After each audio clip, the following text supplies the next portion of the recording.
പിറ്റേ ദിവസം ഒരു തിങ്കളാഴ്ച. എല്ലാം സാധാരണ പോലെ പോകുന്നു. പക്ഷേ അന്ന് ഉച്ചയ്ക്ക് അത് സംഭവിച്ചു.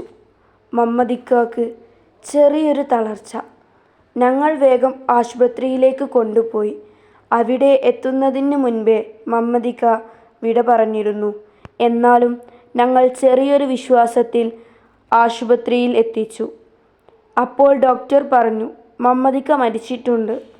എനിക്ക് അത് കേട്ടപ്പോൾ ആമിനത്താൻ്റെ മരണം ഓർമ്മ വന്നു.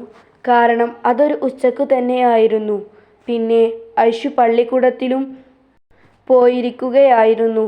പിന്നെ അന്നും ഇന്നും അവളെ പള്ളിക്കൂടത്തിൽ നിന്നും കൊണ്ടുവന്നത് ഞാൻ തന്നെയാണ്. ഇതൊക്കെ ഞാൻ ഒരു നിമിഷം ഓർത്തുപോയി. പിന്നെ ഐഷുവിൻ്റെ കാര്യമോർത്തു. കുറേ കരഞ്ഞു. അവസാനം അവളെ പള്ളിക്കൂടത്തിൽ നിന്നും കൊണ്ടുവന്നു. അപ്പോൾ അവളുടെ മുഖത്ത് ഒരു ഭയം കാണാം.